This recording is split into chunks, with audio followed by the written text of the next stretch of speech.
चलिए ओके ठीक है। तो हम लोग जो लास्ट टॉपिक पढ़ रहे थे अपना, कौन सा पढ़ रहे थे? महाजनपदास। ठीक है, महाजनपदास में हम लोग ने देखा था मगध एम्पायर के बारे में। ये पूरा का पूरा मगध एम्पायर हम लोग ने देख लिया था, पढ़ लिया था।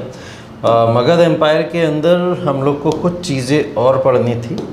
जैसे मैंने बताया था आपको कि हम लोग पढ़ने जा रहे थे यहाँ पे मौर्यन एम्पायर। यहाँ के बारे में सारे हमने रूलर्स के बारे में बात कर ली थी, कौन कौन से वंश आए थे मगध एम्पायर के अंदर। 1 बाय 1 बता दो, जल्दी जल्दी से रिवीजन हो जाएगा। पहला कौन सा बताया था हमने, जो हिस्टोरिकली नहीं है, कौन सा था? वृहद्रथ डायनेस्टी थी। वृहद्रथ डायनेस्टी कब स्टार्ट हुई थी? अप्रॉक्स डेट क्या बताई थी? 1700 BC अप्रॉक्स बताया था हमने कि अप्रॉक्स डेट थी उसकी, वृहद्रथ डायनेस्टी। और हिस्टोरिकली अगर बात करें तो यहाँ से शुरू होता है वो, और जिसको हम कौन सा वंश कहते हैं? हर्यंक वंश बोलते थे। ठीक है, हर्यंक डायनेस्टी बोला जाता था। हर्यंक डायनेस्टी के इंपॉर्टेंट रूलर्स कौन कौन से थे? पहला बिंबिसार, दूसरा अजातशत्रु, तीसरा उदयन, और किसके टाइम पीरियड में ये एंड हो गया था? नागदशक। ठीक है, तो ये 4 रूलर्स थे जिनके बारे में हम लोग ने इस पूरे के पूरे डायनेस्टी में बात की थी। हर्यंक डायनेस्टी के बाद में एक तीसरी टाइप की डायनेस्टी थी, वो कौन सी डायनेस्टी आई थी? नंदा आ गई डायरेक्ट। शिशुनाग डायनेस्टी आई थी इसके बाद में। शिशुनाग डायनेस्टी में 2 रूलर्स कौन कौन से पड़े थे? पहला, हाँ पहला तो शिशुनाग ही थे ना, पहला तो शिशुनाग थे। आमिर तो जी ऐसे कह रहा है जैसे कल के क्लास में सबसे आगे बैठा था। ठीक है, दूसरा कौन है? कालाशोक। हाँ पीडीएफ से पढ़ के आया, देखो एक यहाँ क्लास में बैठ के नहीं पढ़ के आया है और पीडीएफ से पढ़ के आ गए, शाबाश। ठीक है, तो दूसरा कौन सा था? शिशुनाग डायनेस्टी। ठीक है, शिशुनाग डायनेस्टी में शिशुनाग और कालाशोक ये 2 रूलर्स थे। और फिर इसके बाद क्या पढ़ा था हम लोग ने? और कोई था? नंद डायनेस्टी। अब जैन नहीं बोलोगे, नंद है। ठीक है चलो, नंद डायनेस्टी में कौन कौन से रूलर थे? महाधनानंद, महापद्मनंद है, क्या नाम था? महापद्मानंदन, क्या? पद्मानंदा, सही से प्रोनाउंशिएट करो।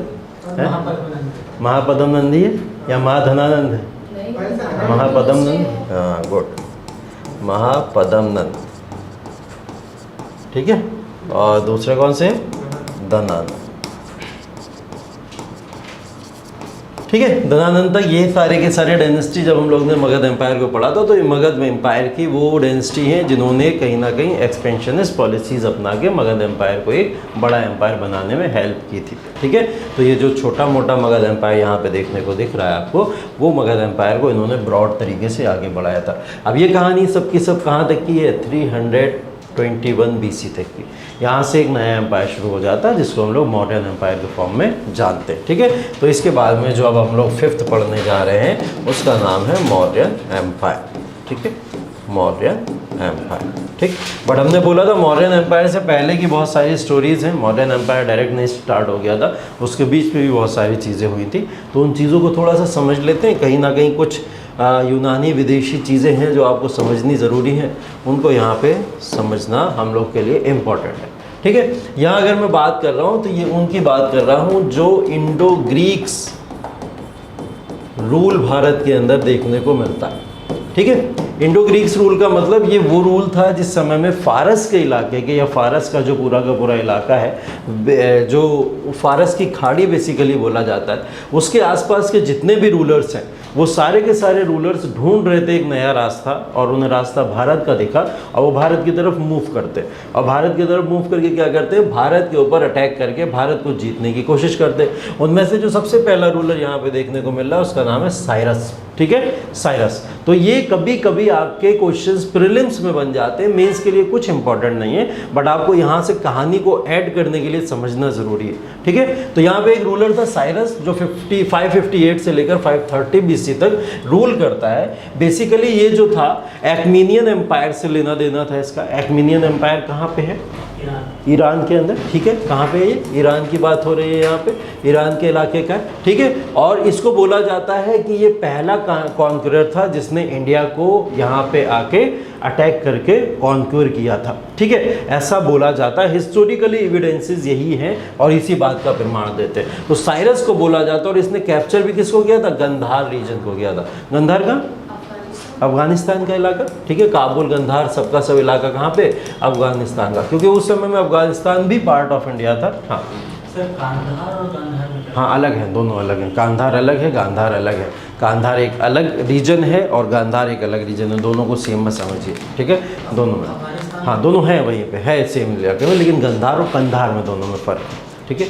हाँ, उसके बाद डेरियस वन, इसी के बाद में जो है डेरियस वन आया था, इन्हीं को देखते हुए, और ये ग्रैंडसन था इसी का, साइरस का, ठीक है। तो साइरस की ही फैमिली ट्री से है, जिसने यहाँ पे बाद में अटैक किया था और इसका अटैक और आगे बढ़ा और इसने इंडस वैली के इलाके में लाइक पंजाब और सिंध में अपना अटैक किया था। और पंजाब और सिंध तक का इलाका अब किसके हाथों में आ चुका था? वो इन फारस के लोगों के हाथों में अब धीरे धीरे आ चुका था, ठीक है। तो डेरियस वन ने यहाँ पे 522 से लेकर 486 तक रूल किया, जिसमें 518 में भारत के ऊपर इसने अटैक किया था। और ये लोग सिर्फ अटैकर्स नहीं थे, अटैक करके भारत पे रूल भी किया करते थे, ये बात ध्यान रखिएगा। एक होते अटैकर्स, अटैक करके आए और चले गए, जैसा हम लोग देखेंगे अभी मेडिवल हिस्ट्री के अंदर, है ना। महमूद गजनवी के बारे में देखेंगे हम लोग, ठीक है।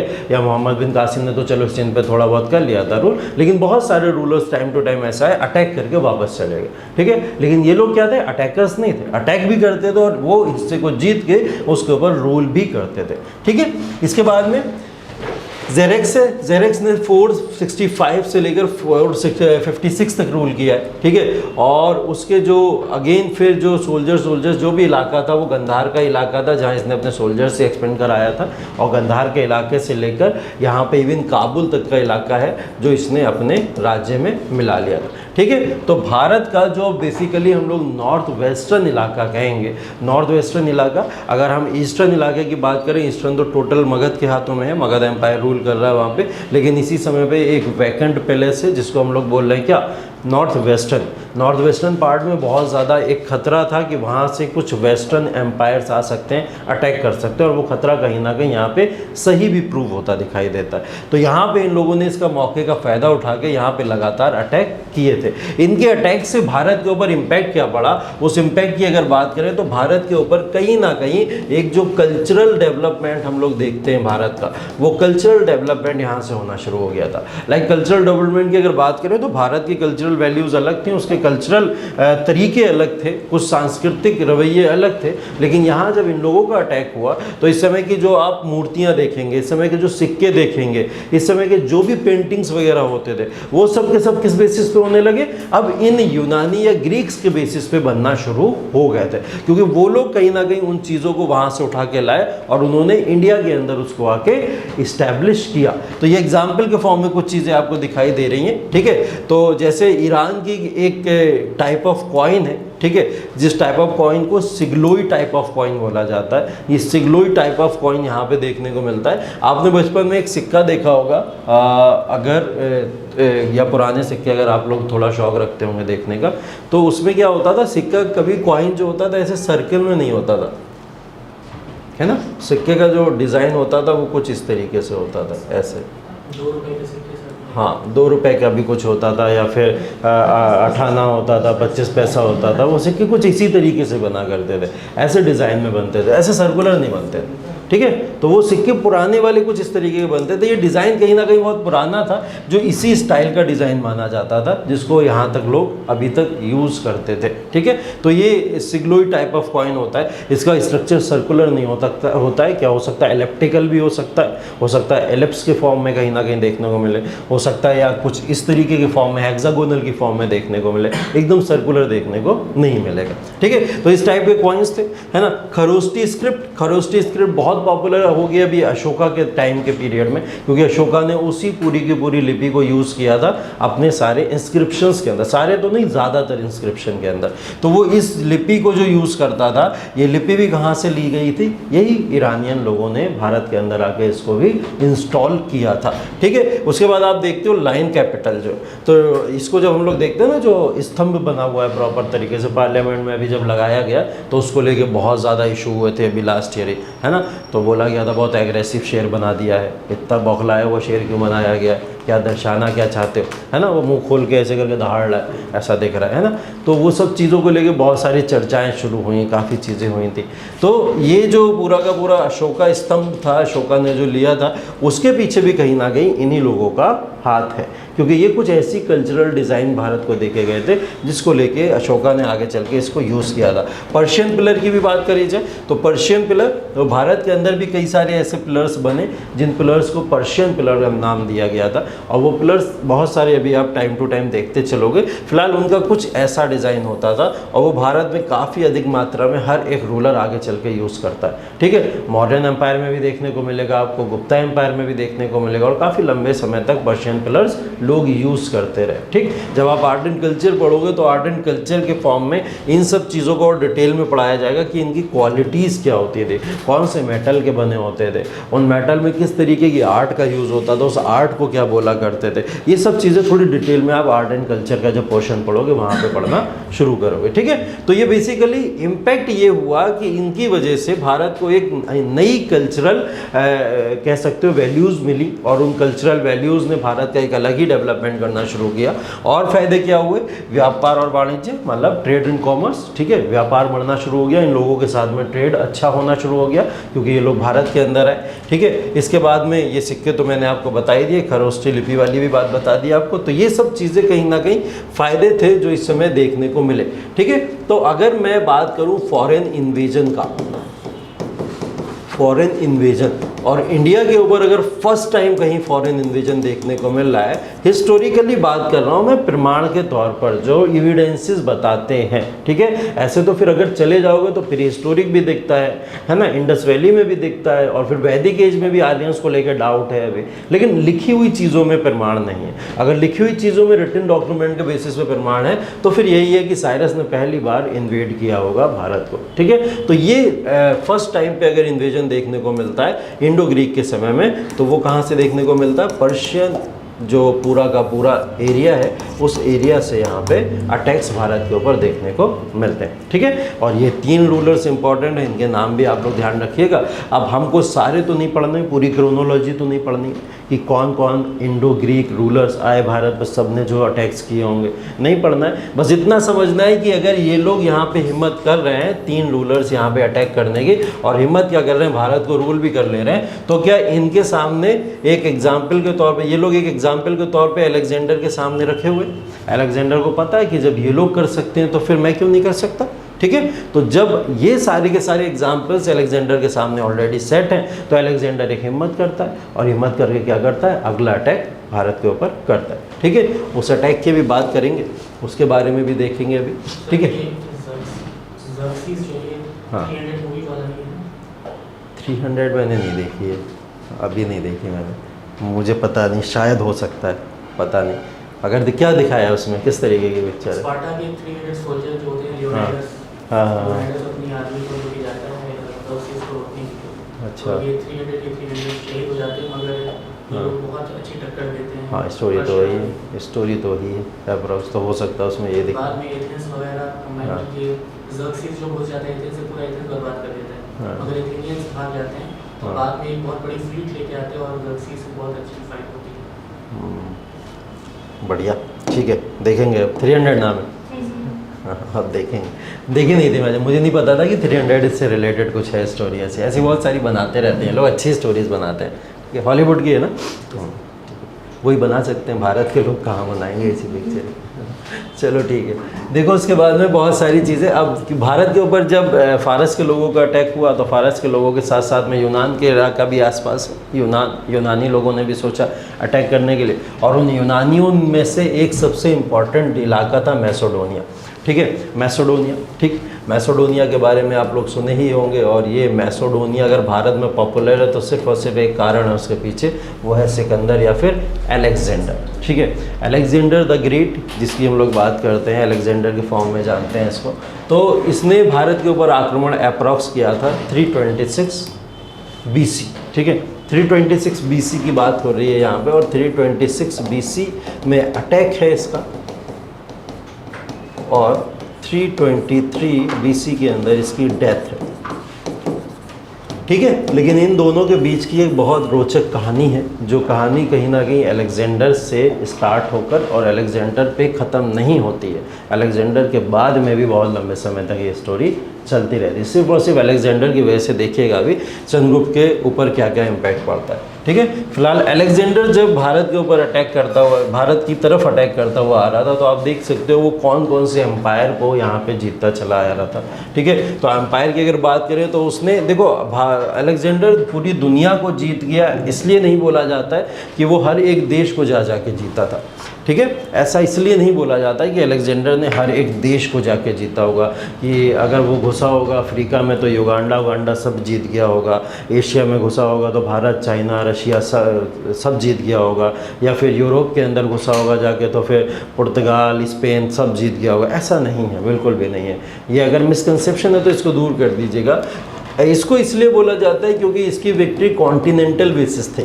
ठीक है, कॉन्टिनेंटल बेसिस पे विक्ट्री का मतलब इसने कोई कॉन्टिनेंट नहीं छोड़ा था जहाँ पे जाके इसने अटैक ना किया और उसको ना जीता। अगर इसने अमेरिका के कॉन्टिनेंट पे अटैक किया तो अमेरिका के कॉन्टिनेंट का कोई एक देश जीत लिया। ठीक है, नॉर्थ अमेरिका, साउथ अमेरिका। अगर इसने यूरोप के कॉन्टिनेंट पे अटैक किया तो उसको जीत लिया। अगर इसने एशिया के कॉन्टिनेंट पे अटैक किया तो उसको जीत लिया। ठीक है, तो इसने कॉन्टिनेंट्स जितने हमारे पास में उन कॉन्टिनेंट्स पे अटैक किया था और हर एक कॉन्टिनेंट के किसी न किसी देश को जीता था। इस वजह से इसको बोला जाता है कि अलेक्जेंडर द ग्रेट, जिसने पूरे विश्व को जीत लिया। ठीक है, मतलब वो स्टोरी तो एकदम से आपको भी इमेजिनरी लगेगी कि ये पूरी दुनिया को जीतने का मतलब क्या है, देश हर एक देश को जीतता चला जा रहा है, इसका मतलब क्या ये हो गया? नहीं, ऐसा बिल्कुल नहीं है। कॉन्टिनेंटल बेसिस पे ये सारे के सारे देश को जीतता चला जा रहा था। ठीक है, अलेक्जेंडर से के बारे में कई बार क्वेश्चन आता है, या अलेक्जेंडर के बारे में पूछा जाता है कि अलेक्जेंडर को ये सब इंस्पिरेशन कहाँ से मिली थी, अलेक्जेंडर दुनिया को जीतना क्यों चाहता था, और किस तरीके से अलेक्जेंडर ने पूरे के पूरे विश्व को जीतने की ठान ली थी। ठीक है, तो आइको सर ने आपको क्लास में बताया भी था किस तरीके से अलेक्जेंडर द ग्रेट की स्टोरी शुरू हुई थी। ठीक है, उसी को थोड़ा सा आगे ऐड ऑन करते हुए इनके फादर को ख्वाब को पूरा करने के लिए अलेक्जेंडर ने इन सब चीज़ों को किया था। वो चाहता था, क्योंकि उसकी एक वसीयत कहीं ना कहीं उनको मिली थी अपने फादर की, जिसके अंदर लिखा हुआ था ये बात कि पूरे विश्व को अगर जीत लिया जाए तो वो कितना ही सुहाना पल होगा। हाँ, ठीक है। तो वो चीज़ जब वहाँ पे मेंशन की गई थी तो यही चीज़ इसने देख ली थी, और इस चीज़ को देखते हुए इसने यहाँ पे अटैक करना शुरू किया। तो अगर हम लोग बात करें अलेक्जेंडर को यहाँ पे कुछ ऐसे गुरु भी मिल गए जिनको इसने आगे चल के जिनको फॉलो किया, और फॉलो करने के बाद में कहीं ना कहीं वो सारी के सारी विक्ट्रीज़ जो आप देखते हो वो देखने को मिलती हैं। पहला नाम है एरिस्टोटल। ठीक है, जिसको हम लोग अरस्तु भी बोलते हैं। ठीक है, एरिस्टोटल या अरस्तु गुरु थे अलेक्जेंडर के। ठीक है, और अरस्तु के भी गुरु यहाँ पे कौन थे? प्लेटो। ठीक है, प्लेटो का नाम भी आपने सुना होगा। और प्लेटो के भी गुरु का क्या नाम था? हाँ, सोक्रेट्स जिनको बोलते हैं, या फिर सुकरात जिनको बोला जाता है। ठीक है, सुकरात जिनको बोला जाता है। हाँ, प्लेटो का नाम इंडिया की मिठाई मिली है। हाँ, कौन सी? अफलातून पे। अच्छा हाँ, तो देखो ये क्या है कि ये अलेक्जेंडर ने जो इंस्पिरेशन लिए थे वो इंस्पिरेशन बेसिकली कहीं ना कहीं अपने कुछ गुरु से लिए थे, अपने कुछ जो जिसको वो माना करता था, जिनसे उसने पूरी की पूरी कहीं ना कहीं कह सकते हो आप लोग ट्रेनिंग ली थी कि लाइफ को या फिर रूलर के फॉर्म में अगर मुझे जीना है तो कैसे जीना है। ये सब चीज़ें कहीं ना कहीं एरिस्टोटल, प्लेटो या सोक्राट ने ही इनको सिखाई थी। अलेक्जेंडर के पीछे, महान बनने के पीछे कुछ इन्हीं लोगों का इसके पीछे हाथ माना जाता है। ठीक है, तो ये वो लोग हैं जिन्होंने अलेक्जेंडर को अलेक्जेंडर द ग्रेट बनाया। और अलेक्जेंडर द ग्रेट इस पूरे के पूरे एम्पायर को अगर हम लोग देखें, इसने जब यहाँ से जीतना शुरू किया, जीतते जीतते जीतते ये इस रीजन के अंदर जब आया तो इसको यहाँ पे एक व्यक्ति मिला था, जिस व्यक्ति का नाम था पोरस। पोरस का नाम सुना होगा आपको? ठीक है, पोरस का नाम सुना होगा आप लोग। पोरस कहाँ का राजा था? पोरस कहाँ का रूलर था? सिंध का। कहाँ का रूलर था? सिंध का। ठीक है, पोरस उस समय सिंध के ऊपर रूल किया करता था। सिंध जो है वो एक पार्ट पड़ता है कहीं ना कहीं आज के समय में प्योर पाकिस्तान के अंदर, और पहले ये इंडिया, अफ़गानिस्तान, पाकिस्तान सब जब मर्ज था तो ये कहीं ना कहीं एक पार्ट था, अब लोग कह सकते हैं, जो मैंने कल एक को आपको वर्ड बताया था, अखंड भारत का। ठीक है, तो जो सिंध था, सिंध के ऊपर यहाँ राजा पोरस यहाँ पे रूल किया करता था।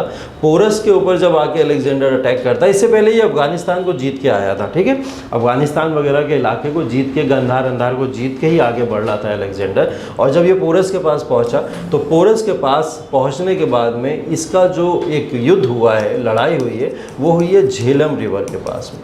ठीक है, झेलम रिवर जो कि इसी के आसपास निकलती है। तो यहाँ पे जो झेलम रिवर थी, उस झेलम रिवर के पास में पोरस के साथ में इसकी लड़ाई हुई, जिस लड़ाई को बहुत आसानी से कौन जीत गया होगा? अलेक्जेंडर जीत गया होगा।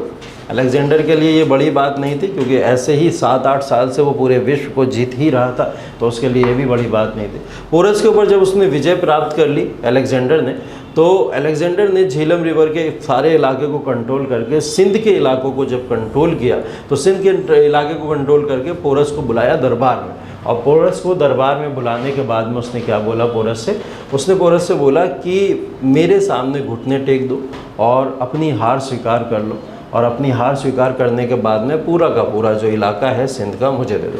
तो पोरस ने यहाँ पे बहादुरी दिखाई। पोरस ने बोला मैं हारा ज़रूर हूँ, लेकिन मैं आपके सामने घुटने नहीं टेक सकता, ना मैं आपके सामने झुक सकता हूँ किसी भी तरीके से, क्योंकि मुझे अपने किंग होने पे बिलीव है। मेरी आर्मी हारी है, राजा नहीं हारा। ये सब कुछ उसने ऐसी बातें बोली जिसकी वजह से उसने अलेक्जेंडर की आर्मी या अलेक्जेंडर जैसे राजा के सामने घुटने नहीं टेके। ठीक है, इस बात से काफ़ी खुश हुआ कौन? अलेक्जेंडर। और अलेक्जेंडर ने उसको रिवॉर्ड के फॉर्म में क्या करा? वापस से दे दिया पूरा का पूरा इलाका, कि जाओ तुम सिंध के ऊपर रहो, मुझे तुमसे प्रॉब्लम नहीं है, बट तुम्हारी मेरे साथ में एक डील होगी, एक संधि होगी। वो संधि क्या होगी कि जो व्यास रिवर है, व्यास रिवर जो है, ठीक है, उस व्यास रिवर को क्रॉस कराना पड़ेगा तुमको, और व्यास रिवर को क्रॉस करा के मैं मगध एम्पायर के ऊपर अटैक करना चाहता हूँ, तो आपको मेरे साथ इसकी ट्रीटी करनी पड़ेगी, दोनों मिलकर उसके ऊपर अटैक करेंगे। ठीक है, तो पोरस पहले तो मना करने के मूड में था, क्योंकि उसे पता था मगध एक बड़ा एम्पायर है आगे, और मैं अगर यहाँ पे इनके साथ मिलके इनका साथ दे देता हूँ, मगध एम्पायर पूरी तरीके से अलेक्जेंडर बर्बाद कर देगा भारत के अंदर घुस के। ठीक है, तो यहाँ पे अब अलेक्जेंडर को बहुत अच्छे से पता था कि भाई हम इस बंदे को नहीं छोड़ सकते, हिम्मती बंदा, और ऐसे बंदे को छोड़ने का मतलब कहीं ना कहीं हमारा नुकसान है। तो उसने क्या करा, यहाँ पे उसका इमोशनल ब्रेकडाउन किया। इमोशनल ब्रेकडाउन, जब इंसान ताकत से ना माने तो क्या करो, इमोशनली उसको वीक कर दो, है तो तरीका होता है, अलग अलग सिद्धांत लोगों के होते हैं। तो उसको इमोशनली ब्रेकडाउन करना आता था। ठीक है, अलेक्जेंडर की वाइफ का नाम था, क्या नाम था?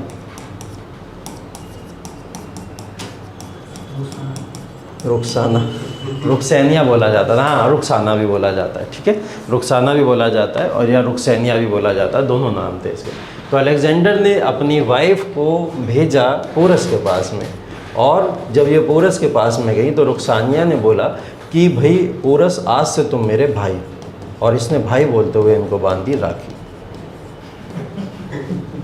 ठीक है, भाई बोलते हुए क्या करा, राखी बांध दी। ठीक है, मैंने बोला ना इमोशनल ब्रेकडाउन करना ज़रूरी था, और पोरस जैसे महान शासक को खोने का मतलब है, क्योंकि पोरस जानता है, भारत की एक एक चीज़ के बहुत अच्छे से वाकिफ़ है कि कैसे कौन सी कमज़ोर कड़ी है, जिस कमज़ोर कड़ी को पकड़ के मगध को जीता जा सकता है। तो इसने रुखसानिया को, और ये पता क्या करता था अलेक्जेंडर ने ये जितने एम्पायर जीते थे, जितने एम्पायर वो जीतता जा रहा था, उसके अंदर कहीं ना कहीं रुखसैनिया का बहुत बड़ा रोल भी था।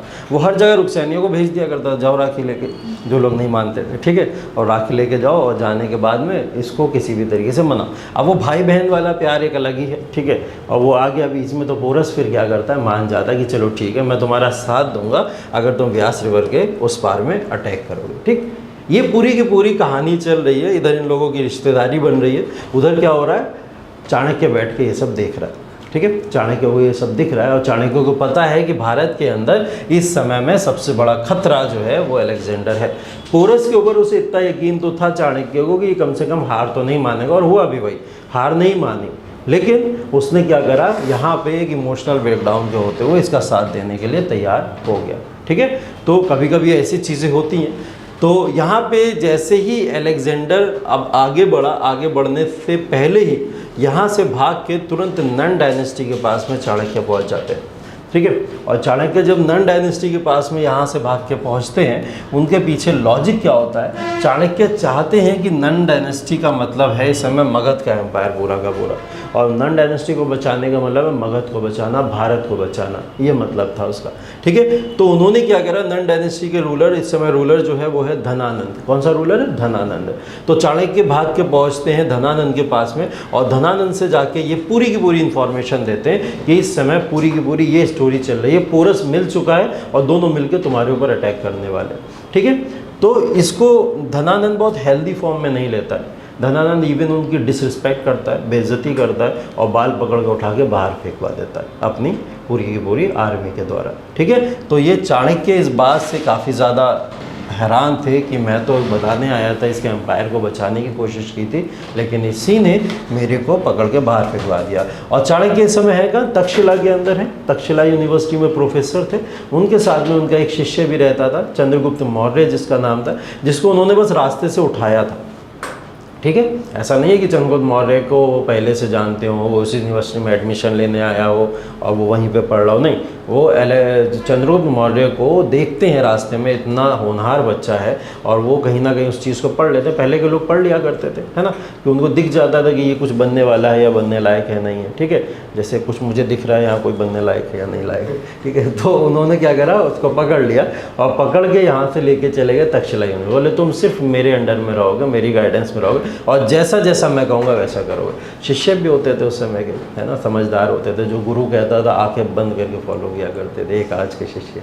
ठीक है, तो उस समय करते थे, मतलब उन्होंने बोल दिया कि तुम्हें ये फॉलो करना है तो वो करते थे। अगर चाणक्य ने बोल दिया एनसीईआरटी का चैप्टर 5 छोड़ना है, तो चंद्रगुप्त मौर्य ने छोड़ दिया होगा, नहीं पढ़ा होगा फिर, है ना। तो वो कहीं ना कहीं इतना फॉलो करते थे, इवन सिर्फ और सिर्फ बुक्स नहीं या स्टडी नहीं, लाइफ को भी कहीं ना कहीं कैसे जीना है, किस तरीके से, कहाँ कहाँ पे क्या क्या चीज़ें आपको फॉलो करनी, वो भी पूरी की पूरी चीज़ें सिखाते थे। तो इतने महान लोग बना करते थे। ठीक है, जैसा गुरु होता था वैसे शिष्य भी बन जाता था, इसके पीछे ये चीज़ होती थी। तो ये पूरा का पूरा स्टोरी क्रिएट हुई, और अगर ये बात वो चंद्रगुप्त मौर्य को जाके बता देते कि धनानंद ने मुझे बेइज्जत करके बाहर निकाला है, तो शायद चंद्रगुप्त मौर्य उसी समय अपनी सेना या लोगों को इकट्ठा करके अटैक किस पे कर देता? नंद डायनेस्टी पे कर देता। पहले ही नन डायनेस्टी पे खतरा है, तो चाणक्य ने यहाँ बड़ी सूझबूझ से काम लिया, और चाणक्य ने बोला कि मैं तो नहीं अभी बताऊंगा चंद्रगुप्त मौर्य को ये पूरी की पूरी बात जो भी यहाँ पे हुई है, क्योंकि अभी बताने का मतलब है चंद्रगुप्त को आएगा गुस्सा, और वो गुस्से में जाके नन डायनेस्टी पे अटैक करेगा, और क्या होगा, इससे भारत के ही लोग आपस में लड़ेंगे, अलेक्जेंडर फ़ायदा उठाएगा और भारत को लूट पाट के चला जाएगा, और उसका सपना पूरा हो जाएगा जो वो सपना देख के यहाँ पे आया।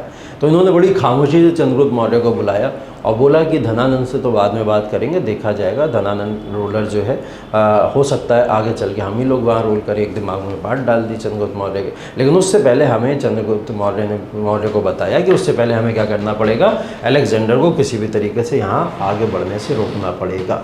ठीक है, तो अलेक्जेंडर को आगे बढ़ने से रोकने का तरीका क्या था, वही एक खुफिया एजेंट के तौर पर भर्ती करा दो चंद्रगुप्त मौर्य की, कहाँ पे, अलेक्जेंडर की सेना में। तो अलेक्जेंडर की सेना में चंद्रगुप्त मौर्य की भर्ती की गई, और उस भर्ती के दौरान चंद्रगुप्त मौर्य ने वहाँ की आर्मी को बहुत सारे अफवाहें फैलाना शुरू कर दी कि अगर आप रिवर को क्रॉस करने की कोशिश भी करोगे तो आपके साथ में ये घटनाएं घटित हो सकें, जो मैं आपको पहले बता चुका हूँ। और ऐसी घटनाएँ होने भी लगी थी, होती भी थी, क्योंकि चंद्रगुप्त मौर्य की चाल थी उसके पीछे। वो कहीं ना कहीं कभी जहर मिला देता था, कभी आँखें फुड़वा देता था किसी की, है ना, कुछ ना कुछ ऐसी चीज़ कर देता था, कभी किसी की टांगें तोड़वा के नदी किनारे फेंक दिया करता था। तो कुछ ना कुछ ऐसी चीज़ें कर देता था जिससे वहाँ की आर्मी में एक अफवाह फैलना शुरू हो गई थी। वन ऑफ द रीज़न कि अलेक्जेंडर की आर्मी आगे क्यों नहीं बढ़ना चाह रही थी, तो कहीं ना कहीं एक स्टीरियोटाइप मन में बैठ चुका था सबके कि वहाँ पे आगे बढ़ेंगे तो देवताओं की भूमि है, और देवी देवताओं की भूमि पे अटैक करने का मतलब है सारी प्रॉब्लम हमारे ऊपर आ जानी।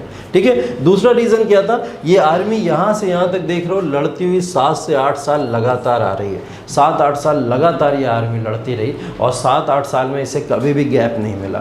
तो ये आराम करना चाहती थी, इतनी थकी हुई आर्मी थी, तो ये उस थकान की वजह से और आगे नहीं बढ़ना चाहते थे कि हम आगे नहीं बढ़ना चाहते। सेकंड रीज़न है कि अलेक्जेंडर की आर्मी आगे क्यों नहीं बढ़ी, क्योंकि 7-8 साल से लगातार वॉर में इन्वॉल्व होने की वजह से अब वो चाहते थे अपनी फैमिली के पास में वापस जाना, और फैमिली के साथ पास में वापस जाने के साथ साथ में अपना जो इतना सालों का जो थकान है वो थकान कब तक, अभी यहाँ पे भारत को जीतते जीतते जीतते 5-6 साल और गुजर जाएंगे, 4-5 साल और लगा दोगे आप ये सब चीज़ें करते करते। तो आर्मी ने इस वजह से गिव अप कर दिया। ये सब चीज़ें जब हुई तो अलेक्जेंडर ने काफ़ी मनाने की कोशिश करी, बट नहीं मानी इनकी आर्मी। तो इन्होंने क्या करा, अपने एक सेनापति को बुलाया जिसका नाम था सेल्यूकस निकेटर, नाम सुना होगा आप लोगों ने, ठीक है। सेल्यूकस निकेटर एक जो इनका सेनापति था, वो सेनापति इनका जो था वो था आर्मी का। और आर्मी की बात अगर हम लोग कर रहे हैं तो ये जो बेसिकली लैंड की जो आर्मी है उसकी बात कर रहा हूँ। उस समय आर्मी भी दो तरीके से हो चुकी थी, एक जो आर्मी थी कहीं ना कहीं थल सेना के फॉर्म में जानी जाती थी, एक जल सेना के फॉर्म में जानी जाती थी, एक लैंड के ऊपर आर्मी रहती थी जो आज के समय में हमारी बॉर्डर्स पे रहती हैं, और एक आर्मी कहाँ पे रहती थी, वो समुद्री इलाकों में रहा करती थी, उस तरीके से रहती, ठीक है। तो सेल्यूकस निकेटर को बुलाया इसने पहले तो थल सेना के फॉर्म में, और सेल्यूकस निकेटर को कमांड दी कि इस आर्मी को समझाओ किसी तरीके से भारत के ऊपर अटैक करे, और समझा। सेल्यूकस निकेटर ने भी यहाँ पे थोड़ी सी बातें जो भी थी वो अपने दिमाग में बैठाई ज़रूर कि अगर अलेक्जेंडर ने यहाँ पे अटैक किया तो अलेक्जेंडर का अटैक करने का मतलब है कि जो भारत का पूरा इलाका है वो अलेक्जेंडर के हाथों में आएगा, और अलेक्जेंडर फिर यहाँ से जीत के वापस निकल जाएगा, और इसमें उसको अपना कुछ पर्सनल बेनिफिट नहीं दिख रहा था। सेल्यूकस निकेटर ने कहा कि जो अंधविश्वास या फिर अफवाहें फैली हैं उनको फैला ही रहने दो, अच्छा है। उससे क्या होगा, शायद अलेक्जेंडर की सेना वापस चली जाए और मैं अपनी कुछ चुनिंदा सेना को लेके आगे बढ़ूंगा और उसके ऊपर अटैक करके मैं इस एम्पायर को जीत लूँगा। उसके मन में कहीं ना कहीं ये चीज़ थी, ठीक है। लेकिन अलेक्जेंडर भी इतना बेवकूफ़ नहीं है, उसको भी पता थी कि कहीं ना कहीं जो भी आर्मी के लोग हैं या जो कमांडर लोग हैं उसके, उनके मन में कोई बात हो सकती है। तो उसने अपने एक और सेनापति को बुलाया जो क्या था, जल सेनापति था, ठीक है, जिसका नाम था क्या, निरियाकस, ठीक है, निरियाकस के तौर पर उसको हम जानते हैं, ठीक है। तो एक का नाम है सेल्यूकस निकेटर, एक का नाम है निरियाकस। ये दो सेनापति हैं, और ये दोनों सेनापति या दोनों कमांडर जो हैं मिल के आए हैं किस वजह से, अलेक्जेंडर के बुलाने पे कि ये लोग भारत के ऊपर अटैक कर सकें, ठीक है। तो अगर बात करें कि इस पूरे के पूरे जल के रूट से अटैक करने की तैयारी किसने कर दी थी, निरियाकस ने कर दी थी, और यहाँ से तैयारी किसने कर दी थी, सेल्यूकस निकेटर ने कर दी थी। बट अगेन वही चीज़ हुई कि आर्मी अभी भी तैयार नहीं हुई, कुछ चुनिंदा लोग तैयार हुए अटैक करने के लिए और अटैक करके भारत को जीतने की कोशिश कर रहे थे। लेकिन अलेक्जेंडर को ये बात बहुत अच्छे से पता थी कि इतनी कम आर्मी में इतने बड़े एम्पायर को जीता नहीं जा सकता, क्योंकि जो तीसरी चीज़ वो बहुत पॉपुलर है वो क्या है कि नंद डायनेस्टी के पास में जो सेना की संख्या है वो बहुत अधिक है, और ये सेना से हमको लड़ने में उससे डबल सेना चाहिए होगी। और ये लोग तो घोड़े से आए थे और वो लोग सारे के सारे हाथी लेके बैठे हुए हैं। नंद सेना के पास में सबसे फेवरेट चीज़ उनकी वही थी, हाथी की सेना सबसे विशाल होती थी उनके पास में, तो इतनी विशाल हाथी की सेना से लड़ पाना मुश्किल था। तो अलेक्जेंडर के मन में ये सब बातें आई कहीं ना कहीं, और अलेक्जेंडर ने ये मन बना लिया कि भाई अब वापस ही जाना यहाँ से ठीक होगा, ठीक है। तो यहाँ से ये वापस निकलता है, और वापस निकल के अप्रॉक्स 323 BC में इसकी डेथ हो जाती है। कहाँ पे, ईरान में एक जगह है, कौन सी पता है किसी को, बेबीलोनिया करके जाना जाता है, ठीक है। वहाँ पे इसकी क्या हो जाती है, डेथ हो जाती है। और ये और इसका एक बहुत फेवरेट घोड़ा था, ठीक है। तो उस घोड़े का नाम अभी याद नहीं आ रहा है, हाँ कुछ ऐसे ही नाम था, लेकिन एग्जैक्ट नाम मुझे भी याद नहीं आ रहा है। तो काफ़ी पॉपुलर था, मतलब इतना ज़्यादा उस समय पॉपुलर था, राजा नहीं पॉपुलर होते थे जितना वो घोड़ा पॉपुलर था इसका, ठीक है। तो अलेक्जेंडर से वो इतना ज़्यादा कहीं ना कहीं जुड़ा हुआ था या जुड़ाव था उसका कि अलेक्जेंडर की जैसी डेथ होती है घोड़े की भी डेथ हो जाती है तुरंत। और वो दोनों की कब्रें साथ में बनी हुई हैं, एक ही साथ बनी हुई हैं। जब भी आप इस शहर में कभी विज़िट करोगे बेबीलोनिया में, ईरान के अंदर, तो आप जाकर देखोगे दोनों की कब्रें साथ में बनी हुई हैं। तो अलेक्जेंडर की यहाँ पर डेथ हो जाती है।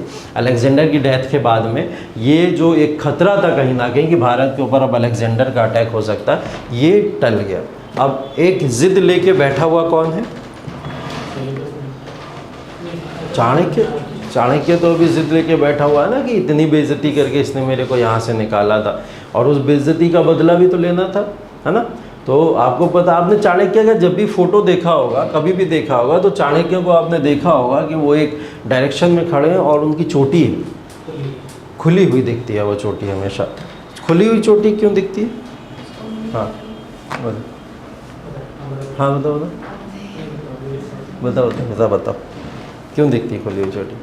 आपने यही तो बताया था कि मैंने अपना बाल को नहीं कटवाया था कि जब तक उनसे बदला नहीं लेंगे तब तक वो बाल नहीं बांधेंगे, ऐसे करके। हाँ जन सर जब चाणक्य को बाल पकड़ के बाहर फेंका गया था तो चाणक्य की चोटियाँ खुल गई। हाँ तो चाणक्य ने उसको प्रतिज्ञा दी थी कि जब तक मैं धनानंद के खून से अपने बालों को धोऊंगा नहीं, तब तक मैं अपनी चोटी को नहीं। एग्जैक्टली यही कहानी है। एग्जैक्टली वही था कि जब बालों को पकड़ के खींच के बाहर फेंका गया था तो उसके बाल खुल गए थे, और उसने तब से लेके कभी बाल नहीं बांधे थे अपने। तो आप जितने फ़ोटो चाणक्य के देखते हो बाल खुले हुए ही देखते हैं, वो उसी के फ़ोटो सारे के सारे दिखाई देते हैं उसी समय के, ठीक है। तो बाल उसने तभी बांधे थे जब उसने चंद्रगुप्त मौर्य को गद्दी के ऊपर बैठा दिया था, ठीक। तो अब ये जो चाणक्य बैठे हुए हैं नाराज़ होकर यहाँ पे जो तक्षशिला के अंदर है, अब जैसे ही अलेक्जेंडर का खतरा टला, दोनों बैठ के पार्टी कर रहे हैं। कौन कौन?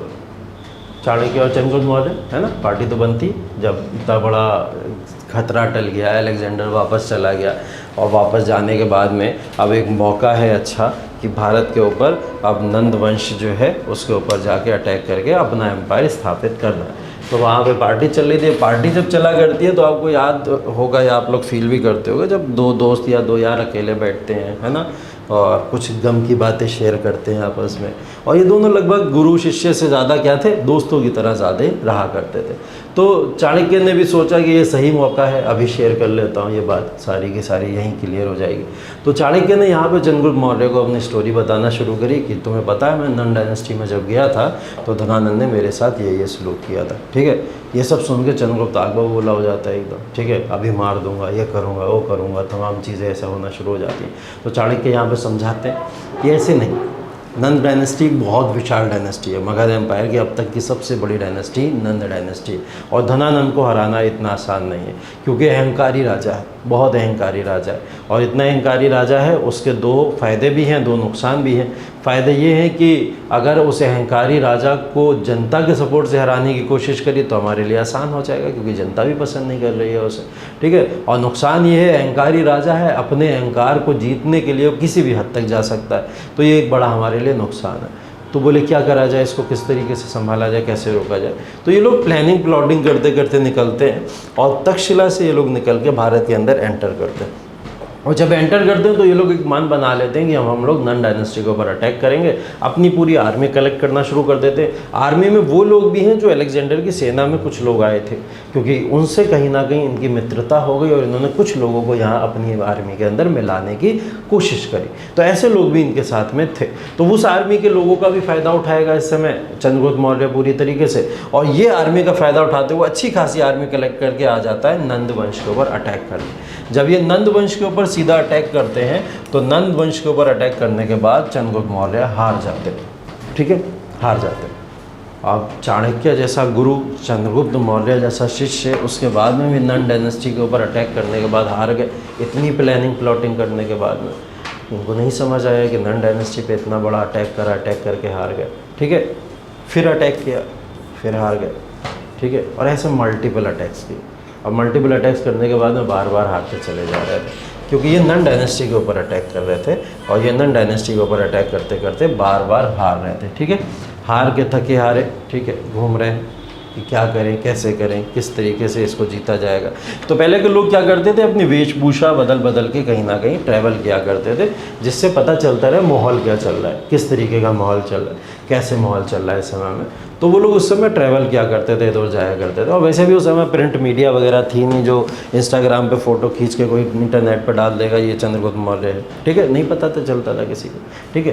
तो ये लोग क्या करते हैं, ऐसे ही जंगल से एक पार हो रहे होते हैं, चंद्रगुप्त मौर्य और चाणक्य एक जंगल से निकल रहे होते हैं।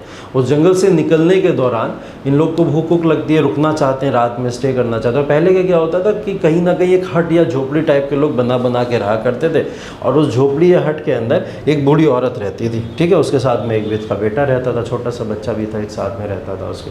तो वो दोनों लोग वहाँ पे रहते थे और ये लोग देखते हैं कि चलो वहाँ पे कुछ लाइट वाइट सी दिख रही है, वहाँ पे रुका जाए चल के। तो ये दोनों लोग वहाँ चले जाते हैं, चाणक्य और चंद्रगुप्त मौर्य।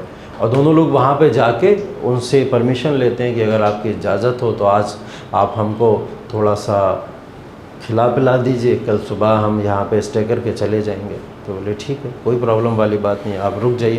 पहले के लोग होते भी थे अतिथि देवो भव, ठीक है, पहला वाला सिद्धांत था, वो सब होता था कि अतिथि का सत्कार करना चाहिए, आके रुके, हम उसको रिस्पेक्ट करते। तो उन्होंने भी वही काम किया। अब वो बच्चा भूख के मारे बिलबिलाया पड़ा था, इन्हें अतिथियों की पड़ी है, यहाँ मुझे भूख लगी हुई है, ठीक है। अब वो भूख के मारे बिलबिलाया हुआ था, उसे चाहिए था खाना, बहुत तेज़ भूख लगी थी उसे। तो वो औरत बोलती है अच्छा रुको जल्दी से कुछ बना देते। तो वो खिचड़ी बनाती है, ठीक है, खिचड़ी समझते हो ना, दाल की चावल की मिला के जो बनाई जाती है बेसिकली, हाँ, तो वो बनाती है। तो वो खिचड़ी बनाती है, खिचड़ी बनाने के बाद में वो बच्चे के सामने उन दोनों से परमिशन लेती है कि आपको मैं अभी बाद में दूंगी, पहले इस बच्चे को खिला दूँ, भूख लगी हुई है। तो सब बैठे हुए होते हैं वहाँ पे, वो उठा के उसके सामने खाना रख देती है। और बच्चा भूखा है एकदम, बिलबिलाया हुआ है पूरी तरीके से, वो क्या करता है सीधा हाथ लेता है प्लेट में डाल देता है उठा के। अब प्लेट के बीच में जब हाथ डाल दो तो हाथ जल जाता है एकदम से, गरम में हाथ डालेगा तो जल ही जाएगा। एकदम से हाथ डाला जल गया, वो एकदम से हाथ हटा के रोने लगता है। तो उसकी जो बूढ़ी औरत है वो मारती है उसको झापड़ खींच के, और झापड़ मार के कहती है बिल्कुल चंद्रगुप्त मौर्य हो रहा, ठीक है। Chandragupta Maurya was the meme, ठीक है, उस समय मीम बन चुके थे वो, उस समय में उनको मीम की तरह यूज़ किया, हाँ, उनको उस समय मीम के तौर पर यूज़ किया जा रहा था, ठीक है। तो चंद्रगुप्त मौर्य को उस समय मीम के तौर पर यूज़ किया जा रहा था, सारे के सारे लोग उनको मीम की तरह यूज़ कर रहे थे। और ये पद लगभग विलेज के हर इलाके के अंदर और मगध एम्पायर के हर इलाके के अंदर ये स्टोरीज़ चला करती थी। वो स्टोरीज़ क्या थी कि चंद्रगुप्त मौर्य तो बौड़म आदमी है, बेवकूफ़ आदमी है, ये हरकतें कर रहा है, बार बार जाके क्या कर रहा है, नन डायनेस्टी पे अटैक करता है, हार जाता है। और वो जैसे झापड़ उस बच्चे को मारती है, झापड़ मारने के बाद मुझसे बोलती है बिल्कुल चंद्रगुप्त मौर्य हो रहा है। और ये बात चाणक्य और चंद्रगुप्त मौर्य सुन लेते, उन्हें थोड़ी पता कि ये चंद्रगुप्त मौर्य ही बैठा है हमारे सामने, उसे कैसे पता चलेगा। तो चाणक्य पूछते हैं आपने ऐसा क्यों बोला चंद्रगुप्त मौर्य हो रहा है। तो बोले बिल्कुल चंद्रगुप्त मौर्य हो रहा है, इतनी बार अटैक कर चुका है नन डायनेस्टी के ऊपर, बार बार अटैक करता है, सीधे आके बीच में सेना में घुस जाता है, अटैक कर देता है जाके, ठीक है। मान लिया ये नन डायनेस्टी है, नन डायनेस्टी में अटैक करने के लिए बार बार यहीं क्यों घुस जाता है आगे, यहाँ अटैक करेगा तो भागना ही पड़ेगा वापस से जाके, ठीक है। तो अपने बच्चे को समझाती है बेटा थाली है, थाली रखी हुई, थाली में साइड से हल्का हल्का साइड कर करके खाना शुरू करोगे तो गर्म नहीं लगेगा, है ना। तो साइड से खाना शुरू करो तो गर्म नहीं लगेगा।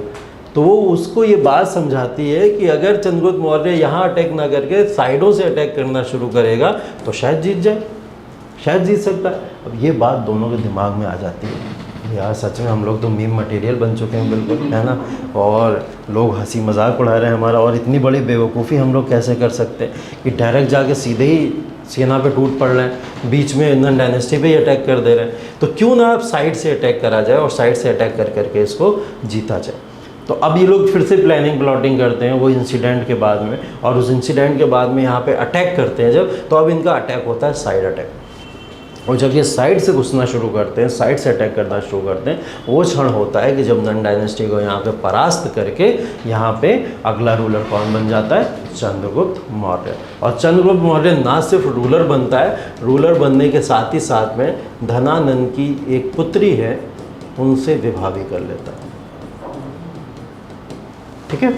धनानंद की पुत्री हैं, उनके साथ में विवाह भी कर लेता है, ठीक है। तो धनानंद का तो चैप्टर खत्म हो गया, धनानंद का रूल खत्म हो गया। उनकी पुत्री से विवाह करने के पीछे का कारण क्या हो सकता है,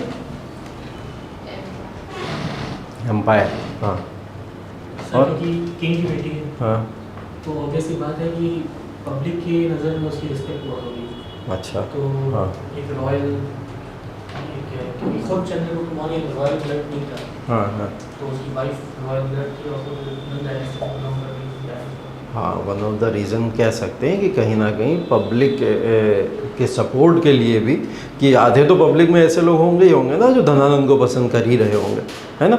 तो वो धनानंद के पसंद वाले लोगों का भी तो ख्याल रखना है। अगर पब्लिक जनता ही हमारे अगेंस्ट में होगी तो फिर हम रूल कैसे करेंगे यहाँ पे, ठीक। तो वो धनानंद की पुत्री से विवाह करने का दूसरा कारण ये भी था कि धनानंद की पुत्री मगध एम्पायर के बारे में बहुत ही ज़्यादा जानकारी भी रखती थी। उसको पता था कि मगध एम्पायर के अंदर इंटरनल क्या क्या प्रॉब्लम्स हैं और उन प्रॉब्लम्स को दूर मेरे पिताजी कैसे करते थे, अगर किया करते थे, तो इस सब की हेल्प मिल जाएगी चंद्रगुप्त मौर्य को। तो चंद्रगुप्त मौर्य इनसे विवाह करते हैं, उसका कारण सिर्फ और सिर्फ यही है कि वो अपने एम्पायर को और ज़्यादा सशक्त, मजबूत या पावरफुल बनाना चाहता था, इस वजह से वो इनसे विवाह कर लेता। ठीक है, अब चंद्रगुप्त मौर्य का तो विवाह इनके साथ में हो जाता है और ये यहाँ पे अपना मौर्य एम्पायर स्टार्ट कर देते हैं। मौर्यन एम्पायर लगभग इस समय में जो भी इलाका है, ये पूरा का पूरा इलाका है, उस इलाके के अंदर ऑलरेडी फैल चुका है। चंद्रगुप्त मौर्य वो एम्पायर खड़ा करते हैं जिसको भारत में पहला विशाल अखंड भारत का नाम दिया गया। अगर मैं आपसे पूछूं भारत में सबसे बड़ा एम्परर कौन था, फर्स्ट एम्परर, तो कौन था? चंद्रगुप्त मौर्य नहीं, तो बिंबिसार था। अगर मैं बोलूं भारत में सबसे बड़ा एम्परर कौन था, फर्स्ट एम्परर कौन था, तो वो बिंबिसार था, क्योंकि उसी ने पूरे का पूरा मगध एम्पायर स्टार्ट किया। लेकिन अखंड भारत का सबसे बड़ा एम्परर कौन था, तब आप चंद्रगुप्त मौर्य बोलोगे, क्योंकि उसने भारत को भारत नहीं अखंड भारत में क्रिएट कर दिया था और उसका सपना यही था कि वो भारत के हर हिस्से को, इवन उसने ईरान तक अटैक करके ये चीज़ें सोची थी कि मैं इसको भी अपने कंट्रोल में ले आऊँगा। ठीक है, तो ये सब चीज़ें भी चंद्रगुप्त मौर्य ने सोची थी। फिलहाल अफगानिस्तान, पाकिस्तान और जो भारत का पूरा इलाका है वो अभी किसके कंट्रोल में है? अलेक्जेंडर के चंद्रगुप्त मौर्य के कंट्रोल में है। चंद्रगुप्त मौर्य को एक फ़ायदा और मिल जाता है, चंद्रगुप्त मौर्य को एक फ़ायदा मिल जाता है किसके बेसिस पे? सेल्यूकस निकेटर, आपको याद होगा सेल्यूकस निकेटर, मैंने बोला था एक उसने पॉज लिया हुआ है और वो पॉज ये है कि भाई मौका देख के अब मैं अटैक करूंगा। अलेक्जेंडर तो मर चुका, अलेक्जेंडर के मरने के बाद सेल्यूकस निकेटर अब अटैम्प्ट करता है कि भारत के ऊपर अटैक करके भारत की टेरिटरी मगध एम्पायर को मैं कंट्रोल कर लेता हूँ। ठीक है, तो सेल्यूकस निकेटर को अभी ये बात पता नहीं है कि वहाँ पे चंद्रगुप्त मौर्य धनानंद को हरा के गद्दी के ऊपर बैठ चुका, और वो ये बात ना पता होते हुए अटैक कर देता है। और अटैक करने के बाद में क्या करता है, उसको पता चलता रहे यहाँ तो चंद्रगुप्त मौर्य है जो शासक है, और इतना शक्तिशाली शासक चंद्रगुप्त मौर्य उस समय बन चुका था कि सेल्यूकस निकेटर के सारे अटैम्प्ट को फेल कर देता है, इवन उसको कंपाइल कर देता है, उसको मजबूर कर देता है कि वो उसकी सारी शर्तें माने चंद्रगुप्त मौर्य के। और उनमें से एक शर्त क्या थी, वो शर्त ये थी कि वो सेल्यूकस निकेटर जिस एम्पायर से आया था उस एम्पायर के कुछ हिस्से को चाहता था चंद्रगुप्त मौर्य। ठीक है, तो ये तो शर्त पूरी नहीं हो सकती, उसने बोला सेल्यूकस निकेटर ने, लेकिन मैं आपकी एक जो है वो आपके लिए कुछ कर सकता हूँ। तो उसने बोला क्या कर सकते हो, तो सेल्यूकस निकेटर ने बोला मैं अपनी पुत्री का विवाह आपसे कर दूंगा। ठीक है, जिसको हेलेना भी बोला जाता है। ठीक है, और भी एक नाम है क्या, कार्मेलिया। ठीक है, कार्मेलिया भी उसी को बोला जाता है, हेलेना भी उसी को बोला जाता है। तो वो अपनी पुत्री कार्मेलिया या हेलेना का जो शादी है वो किसके साथ कर देता है, चंद्रगुप्त मौर्य के साथ में कर देता है। तो चंद्रगुप्त मौर्य के साथ में एक और विवाह आप देखते हो। ठीक है, वो किसके साथ में हुआ, सेल्यूकस निकेटर की पुत्री के साथ में हुआ। पहला धनानंद की पुत्री के साथ में और दूसरा सेल्यूकस निकेटर की पुत्री के साथ में। और सेल्यूकस निकेटर की पुत्री, क्योंकि अब इस पूरे के पूरे विशाल जो ये ईरानियन एम्पायर है, इस एम्पायर की महारानी ही तो कहलाएगी वो, जहाँ से सेल्यूकस निकेटर आता है। तो वो महारानी के फॉर्म में चंद्रगुप्त मौर्य के साथ में आती है, और चंद्रगुप्त मौर्य के साथ में जब वो रहने आती है तो सेल्यूकस निकेटर को अपनी पुत्री की फिक्र भी है कि पता नहीं उस रीजन में कैसे जाके रहेगी, सरवाइव कर पाएगी नहीं कर पाएगी, वहाँ का एटमॉस्फेयर पता नहीं कैसा होगा, राजा पता नहीं फिक्र करेगा नहीं करेगा इसकी, या जो भी है बहुत सारे रीजंस उसको सताए, वो डर सताए उसको। तो सेल्यूकस निकेटर ने भी अपने एक दूत को इसके साथ में भेज दिया अपनी पुत्री के साथ में, जो कि अब चंद्रगुप्त मौर्य के दरबार में रहता था, जिसका क्या नाम था, मेगास्थनीज। ठीक है, तो मेगास्थनीज अब आके इनके साथ में रहना शुरू कर दिया। और मेगास्थनीज पॉपुलर क्यों है, अपनी इंडिका बुक के लिए बहुत पॉपुलर है। इंडिका किससे रिलेटेड बुक है, social scenario of India, social scenario of India.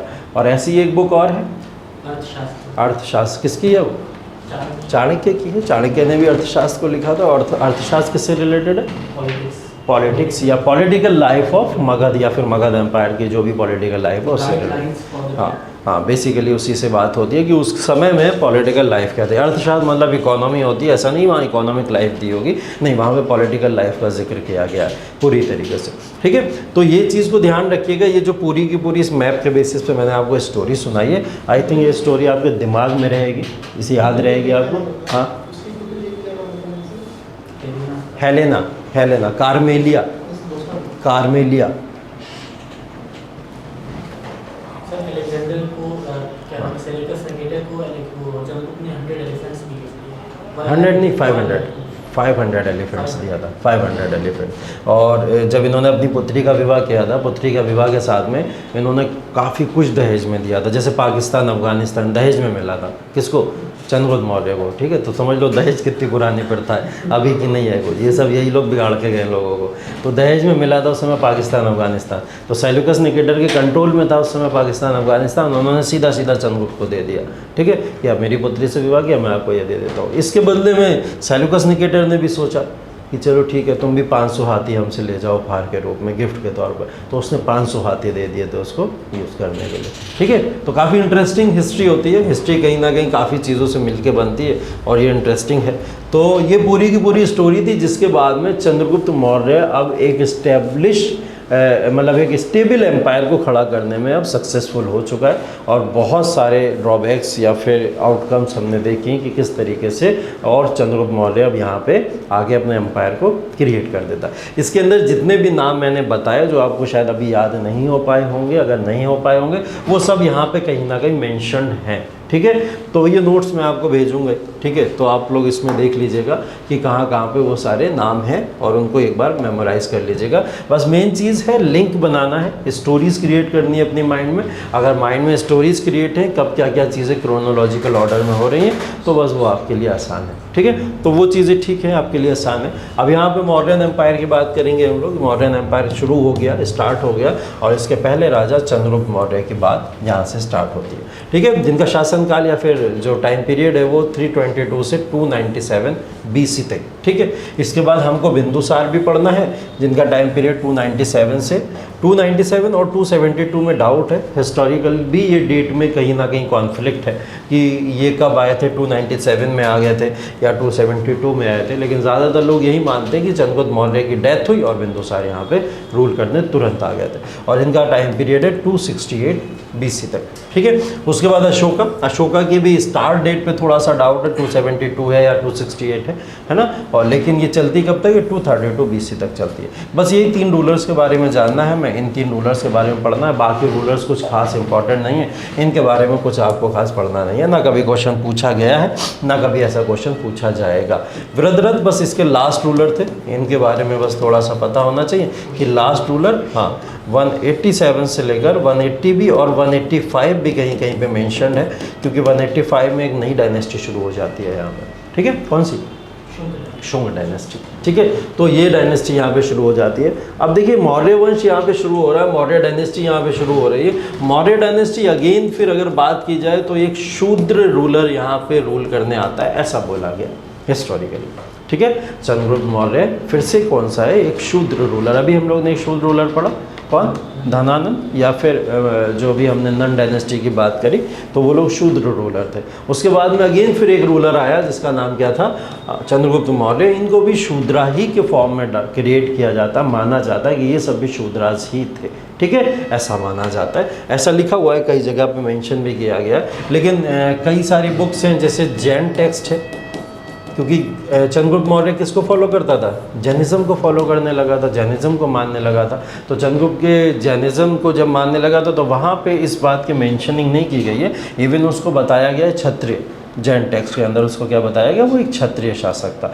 तो मे बी ग्लोरीफाइड करने के लिए उसको जैन टेक्स्ट बुक में बताया गया होगा क्षत्रिय शासक के तौर पर, क्योंकि जैन भी जो पूरे का पूरा रूलर शुरू हुआ, जो है वो जैन धर्म भी शुरू हुआ, वो किसके द्वारा शुरू किया गया था, क्षत्रिय के द्वारा एक शुरू किया गया था। और जैन साइकोलॉजी भी पूरी तरीके से उसी पर डिपेंड करती है। तो लोग कहीं ना कहीं इनको यहाँ से कनेक्ट कर लेते हैं कि क्षत्रिय रूलर्स थे, लेकिन मौर्य साम्राज्य में ज़्यादातर लोगों का मानना है कि ये रूलर भी कौन थे, शूद्रासी हुआ करते थे। ठीक है, तो पहले रूलर चंद्रगुप्त मौर्य, उनके बारे में कुछ चीज़ें देख लेते हैं। यहाँ पे जो एम्पायर है वो इस मैप के अंदर आपको देखने को मिलेगा। इस मैप को क्रिएट किया गया था अप्रोक्स 303 BC के अंतर्गत, और 303 BC में जो आप देख रहे हो, जिस एम्पायर को मैंने अभी मार्क किया था, ये पूरा का पूरा एम्पायर किसके कंट्रोल में आ जाता है, वो आ जाता है यहाँ पे चंद्रगुप्त मौर्य के कंट्रोल में। ठीक है, तो चंद्रगुप्त मौर्य के कंट्रोल में ये पूरा का पूरा एम्पायर होता है, और इस एम्पायर को क्रिएट करने में इन्होंने जो भी मशक्क़त की थी वो मशक्क़त, वो सारी की सारी चीज़ें हम आपसे डिस्कस कर चुके।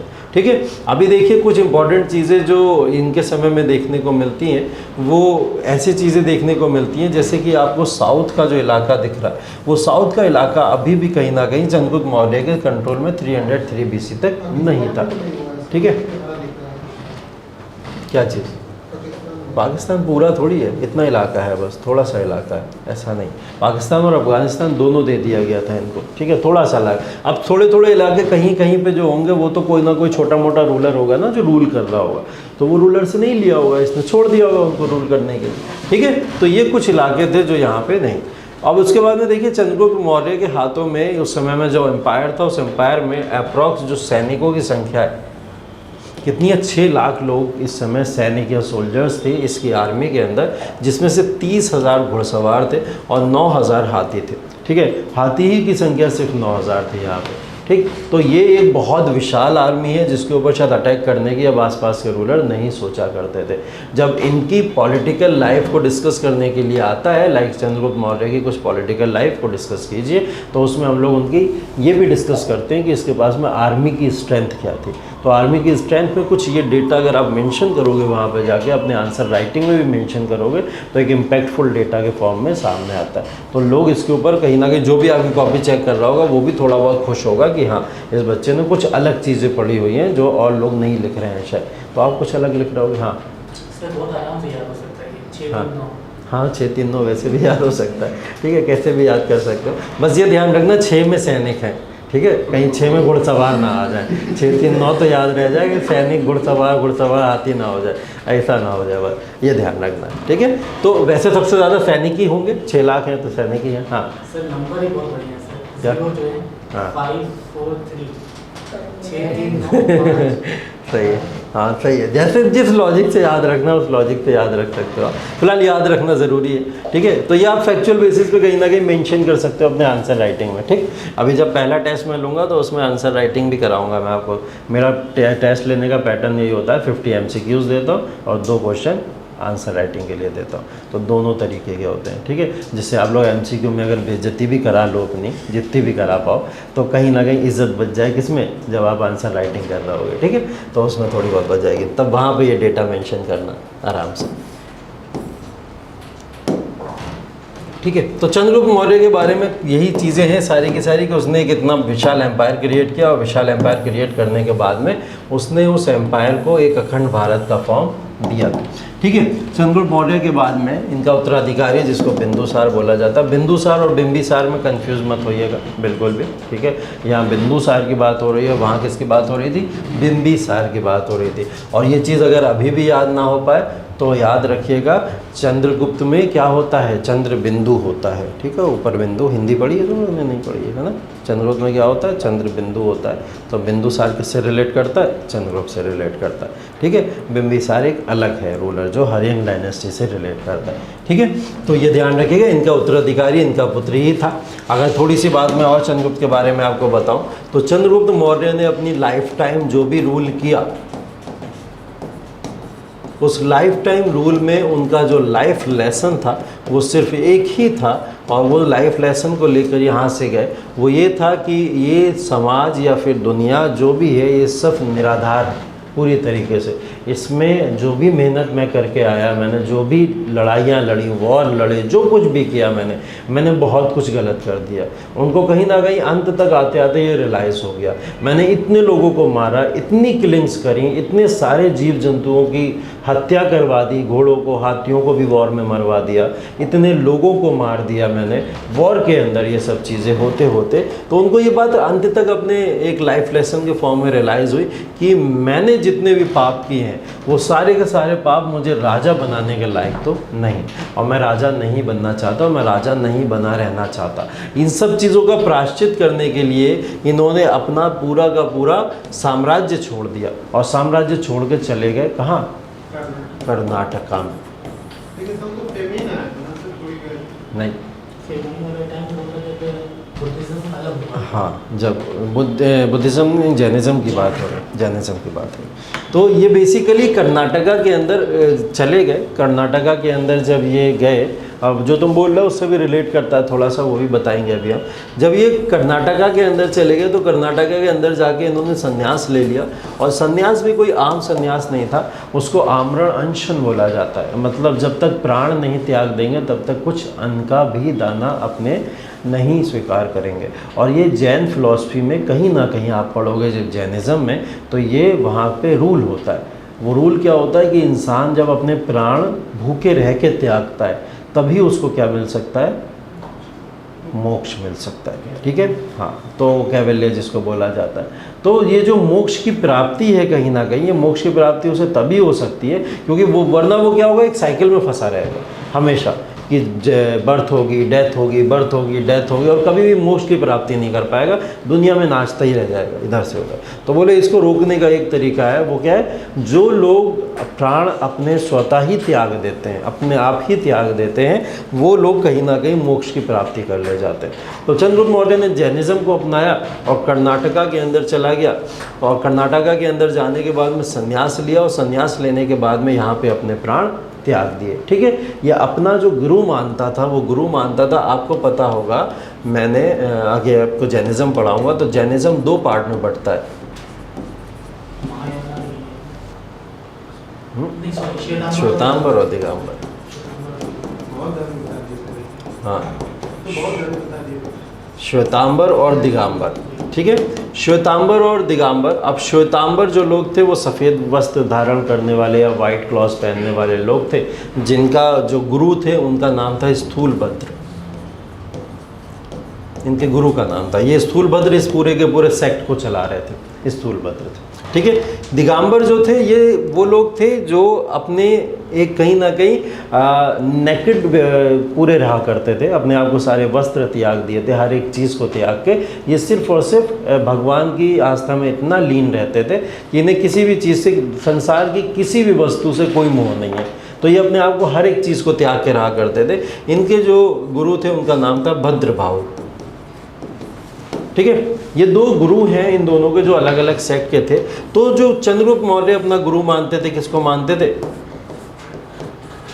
भद्रभाव को माना करते। बहुत सारे लोगों को पता है कि चंद्रगुप्त मौर्य जैनिज़्म से रिलेट करते हैं, जैन धर्म के अनुयायी थे, लेकिन कभी पूछ लिया गया अगर आपसे कि चंद्रगुप्त मौर्य कौन से वाले जैन धर्म को मानते थे, श्वेतांबर को मानते थे या दिगंबर को मानते थे, तो ये अपना गुरु किसको मानते थे, भद्रभाव को मानते थे। तो भद्रभाव को जब गुरु मानते हैं तो कौन से सेक्ट से होंगे, दिगंबर से होंगे। और यहाँ पे ऐसा हुआ भी था कि फैमीन भी बहुत बड़ा आया था। कहाँ पे, मगध के अंदर एक बहुत बड़ा फैमीन आया था। उस फैमीन के दौरान भी कई सारे लोग मारे गए। उन सारे लोगों के मारे जाने के बाद में वहाँ पे फैमीन की वजह से, अकाल की वजह से कई सारे लोग मर गए। और चंद्रगुप्त मौर्य ने ये रिस्पॉन्सिबिलिटी भी अपने ऊपर ली कि यहाँ पे लोगों के मरने के कारण भी मैं ही हूँ, कि मैं फैमीन को नहीं कंट्रोल कर पाया, एक राजा रहते हुए इस अकाल को नहीं कंट्रोल कर पाया, तो मैं यहाँ पे रहने के लायक नहीं हूँ और मुझे यहाँ से चला जाना चाहिए। तो यहाँ पे ये सारे के सारे लोग, भद्रभाव के जितने भी शिष्य थे, वो दिगंबर के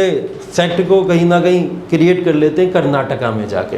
वो लोग छोड़ देते हैं मगध के इलाके को कि मगध में तो फैमिली है, भूखे मर जाएंगे, यहाँ पे ये लोग छोड़ छाड़ के चले जाते हैं। तो इनके साथ कौन चले जाते हैं, चंद्रगुप्त मौर्य भी इनके साथ चले जाते हैं और वहाँ पर आके रहना शुरू कर देते हैं। और रहते रहते ये भूखे अवस्था में कहीं ना कहीं कर्नाटका के अंदर ही अपने प्राण त्याग देते हैं। ठीक है, तो ये प्राण त्याग देते हैं। और चंद्रगुप्त मौर्य को इसीलिए जैन धर्म के अंदर कई सारे लोग ईश्वर की उपाधि भी देते हैं। ठीक है, चंद्रगुप्त मौर्य को ईश्वर की उपाधि जैन धर्म में इसलिए दी जाती है क्योंकि जैनिज़्म में एक प्रिंसिपल है कि एवरीवन इज गॉड। ठीक है, उसमें क्या फिलॉसफी है, सब ईश्वर है, सब ईश्वर है। वो ईश्वर पे आस्था नहीं रखते, उनका ईश्वर में मानना नहीं होता।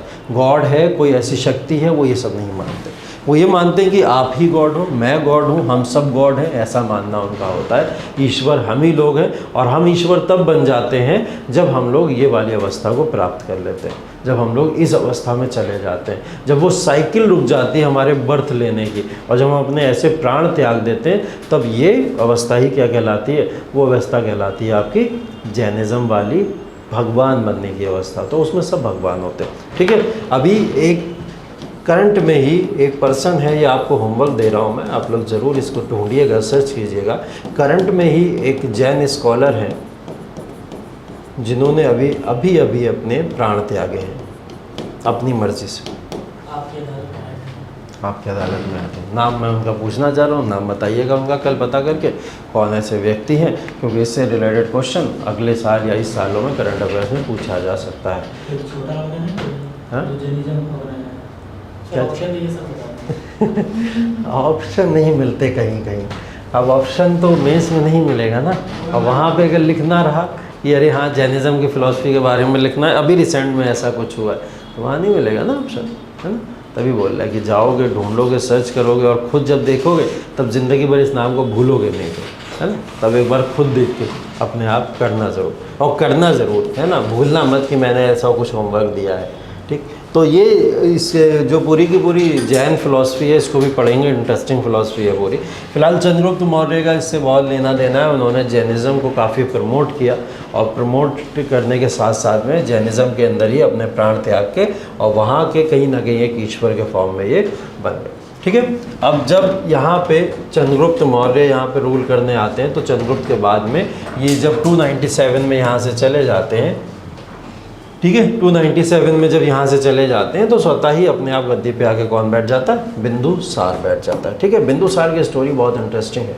बिंदुसार ने अपने साम्राज्य के अंदर जितना भी रूल किया, ये पूरा का पूरा जो साम्राज्य का रूल यहाँ पे देखने को मिल रहा है, ये यहाँ पे बेसिकली कई सारे नामों से पुकारा जाता था। इनके टाइटल्स बहुत सारे हैं, ये टाइटल्स यहाँ पे लिखे हुए हैं, और ये टाइटल्स जो है हिंदी अंग्रेजी मैटर ही नहीं करता, ऐसे ही आ जाते हैं। इंग्लिश में भी ऐसे ही लिख के आ जाता है, हिंदी में भी लिख के ऐसे आ जाता है कि अमित्रगत किसको बोला जाता है, ठीक है। अमित्रोचिट्स किसको बोला जाता है, एलिट्रोचिट्स किसको बोला जाता है, किसको बोला जाता है बेसिकली। तो शत्रुओं का वध करने वाला, इस सब का मीनिंग क्या होता है कि अपने दुश्मनों का खात्मा करने वाला, ठीक है।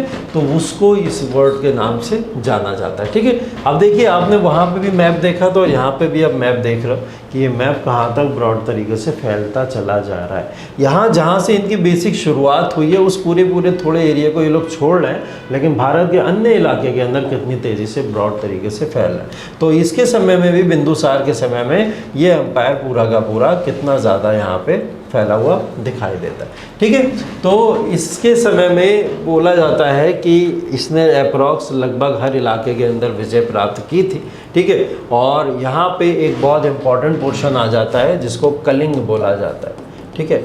ये इलाका ही जो है, ये मैं जिसकी बात कर रहा हूँ, ये इलाका कौन सा है? कलिंग, ठीक है। उड़ीसा का इलाका है, कलिंग की बात हो रही है। ये इलाका इनके हाथ से छूट गया, और कलिंग जब हाथ से छूटा था, बिंदुसार के समय में वो इलाका छूटा था, जिसको जाके अशोका ने अपने हाथों में कंट्रोल में लिया था, ठीक है। तो अशोका के समय उसकी बात करेंगे। फिलहाल इसके जो रिलेशंस थे वो यूनानियों के साथ में या फारसी लोगों के साथ में काफ़ी अच्छे थे। फॉरेन ट्रेड या व्यापार बिंदुसार के समय में बहुत अच्छा देखने को मिलता है। बिंदुसार के समय में जो रूलिंग डायनेस्टी थी, इसका भी एक लॉजिक क्या था, ये भारत के हर हिस्से में जा के विवाह करता था, विवाह संबंध बनाया था, वैवाहिक संबंध बनाता था, और हर एक एरिया को जीतता चला जाता था। तभी इसके 100 पुत्र थे, कितने थे? 100 पुत्र थे, ठीक है। 100 सन थे सिर्फ और सिर्फ इसके, जिनमें से एक बेटा इसका अशोका भी था, ठीक है। अब 100 पुत्रों में से एक अशोका कैसे रूल करेगा, ये बहुत बड़ा एक अलग ही सीन था, ठीक है। तो फिलहाल 100 पुत्र थे, और 100 पुत्रों में से कहीं ना कहीं एक को यहाँ पे किंग बनना था, ठीक है। यहाँ पे जो बिंदुसार का समय है, इस बिंदुसार के समय काल के अंदर प्रॉपर जितना भी एरिया का यहाँ पे एक्सपेंशन हो रहा है, इस एक्सपेंशन में यूनानियों की बहुत मदद मिली थी इसको, ठीक है। यूनानियों से रिलेशन अच्छे थे, उनके साथ में रहा करता था, तो एक अच्छी मदद मिली थी, ठीक है। हाँ, किसी के बाप को मार कर हाँ, उसकी लड़की से शादी कर, हाँ, कुछ नहीं करेगा, तो वो कुछ नहीं कहेगा, कुछ नहीं करेगा, वो भी तो मान हाँ बिल्कुल बिल्कुल करेगा, जहर दिया है ना। हाँ होता तो था ऐसा, बिल्कुल सही बात। तो इसमें कुछ नहीं। इसमें कैसे नहीं हुआ, किस में नहीं हुआ? तो एक जो चंद्रगुप्त मौर्य वाला, अब याद आया तुम्हें वो कि अच्छा ऐसा क्यों नहीं किया होगा। चंद्रगुप्त मौर्य अपने पूरे जीवन भर परेशान ही रहे हैं अपना। अगर आप उनकी लाइफ स्टोरी या लाइफ स्टाइल देखोगे उठा के, तो राजा तो बन गए वो, राजा बनने के बाद में अपने पूरे आजीवन परेशान रहा वो व्यक्ति। और कौटिल्य लगातार उनके साथ में रहे, चाणक्य जिनको हम लोग बोल रहे हैं बार बार, लगातार उनके साथ में रहे। चाणक्य तो देखो बिंदुसार के समय तक है, मतलब आजीवन उनके साथ में रहे थे। उसके बाद में इनके साथ में भी रहे, बिंदुसार के साथ में भी, प्रधानमंत्री सेनापति बन के इनके साथ में भी रहते। लेकिन उसके बावजूद चंद्रगुप्त मौर्य हमेशा परेशान रहा। लेकिन चंद्रगुप्त मौर्य के पास में एक बहुत बड़ी स्ट्रेंथ पावर चाणक्य था। तो चाणक्य को ये बात बहुत अच्छे से पता थी कब कौन किस जगह पे किसको नुकसान पहुंचा सकता है। तो ऐसे सारे नुकसान से चाणक्य लगातार चंद्रगुप्त मौर्य को बचाते रहे हमेशा। जैसे आपने बोला ना उनकी वाइफ थी, वो भी अगर उसके पिता की हत्या कर दी तो वो कैसे मान गई, किस तरीके से मान गई। ऐसे 100 से 200 राजा देख लोगे आप जिनके साथ ऐसा हुआ था कि उन्होंने क्या करा था, पिता की हत्या कर दी और पिता की हत्या करने के बाद में उसी से विवाह कर लिया।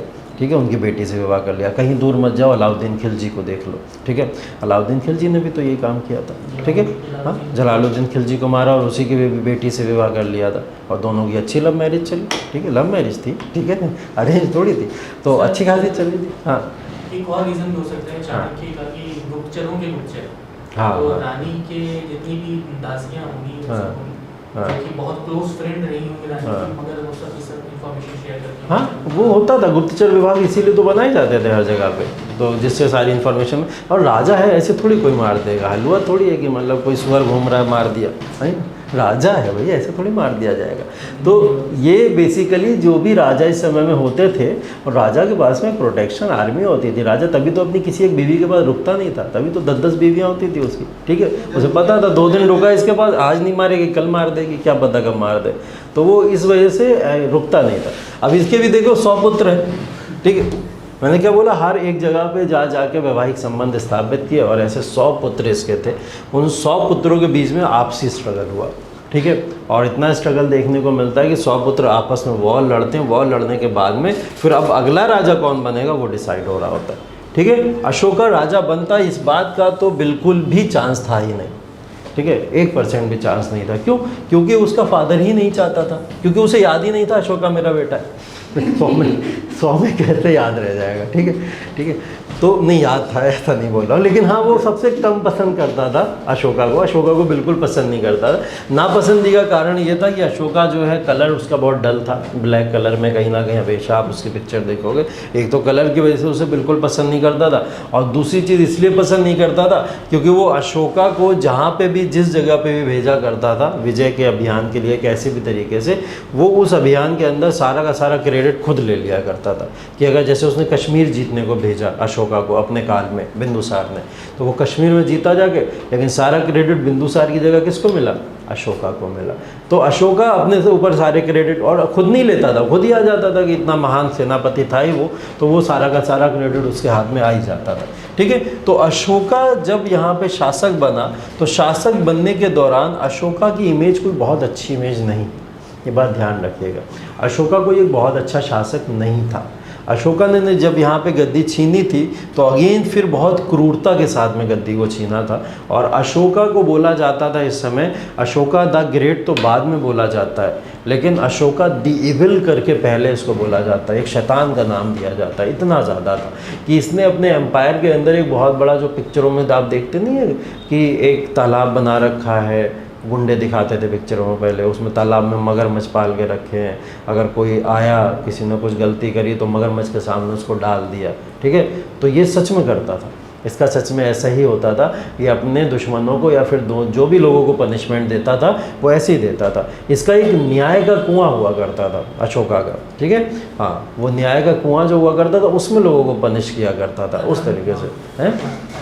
हाँ, आदम को बेसिकली बोला जाता था कि यही नरक है, जीते जी जिसको नरक देखना है वो देख लो आगे अशोका का वो न्याय का कुआं।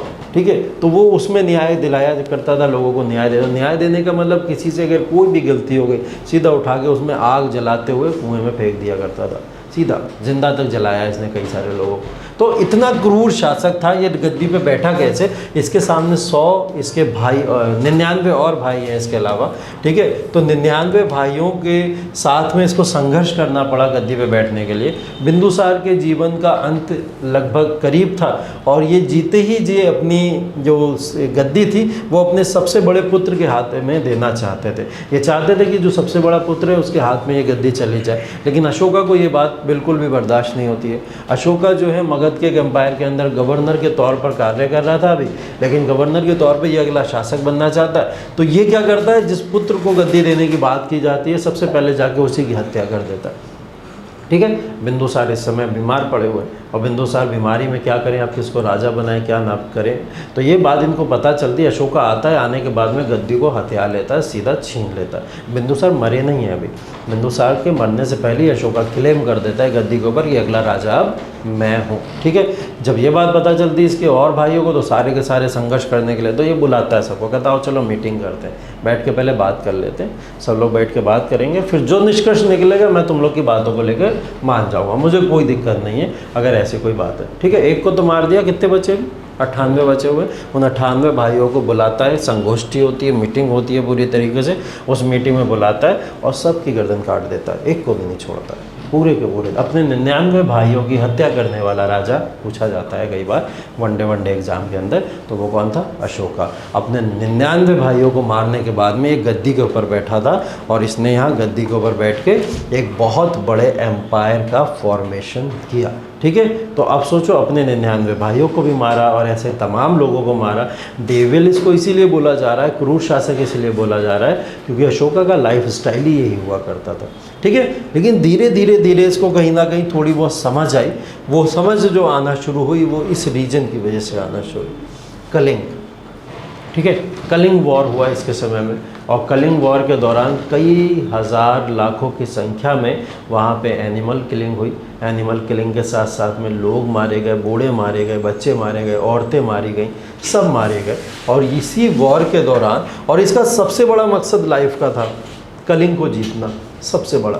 ये लाइफ में सबसे बड़ा एक एम, अपना ऑब्जेक्टिव लेके यही चलता था कि वो कलिंग को जीतेगा कुछ भी करके, क्योंकि कलिंग इसके जस्ट नियर बाई स्टेट और कहीं ना कहीं मगध एम्पायर का एक समय पार्ट रह चुका है। कलिंग हमारे हाथ से निकल कैसे गया, इसके दिमाग में हमेशा ये बात इसको सताती रहती थी। तो इसके दिमाग में हमेशा ये था कलिंग को किसी तरीके से मुझे जीतना। तो ये अशोका ने जब कलिंग के ऊपर अटैक किया तो इसने कुछ नहीं सोचा उस समय और अंधाधुंध अटैक करके लोगों को मारना शुरू किया। और वो मारते मारते कहीं ना कहीं ये हालत हो गई थी कि अशोका ने खुद इस समय में कलिंग के राजा को, इवन कलिंग के राजा की भी हत्या कर दी गई, कलिंग को कंट्रोल भी कर लिया गया। लेकिन इसने इसी समय अनाउंस कर दिया था कि आज से अशोका किसी भी तरीके का कोई वॉर नहीं लड़ेगा, कभी नहीं लड़ेगा। और ये समय वो समय है कि अशोका ने इसके बाद से बिना वॉर के रूल किया, बिना वॉर के। वरना आसपास के लगातार जो भी शासक इसके ऊपर अटैक करना चाहते थे, इसके साथ में लड़ना चाहते थे, उनके साथ में जाता था, बैठता था, संधि करता था और शांति समझौता करके चला आता था। कभी किसी के साथ में उसके बाद इसका वॉर नहीं हुआ। तो अशोका को हम लोग दो फॉर्म में पढ़ते हैं, एक अशोका बिफोर कलिंग है और इसकी कहानी एकदम अलग है, और एक अशोका आफ्टर कलिंग है, इसकी कहानी एकदम अलग है।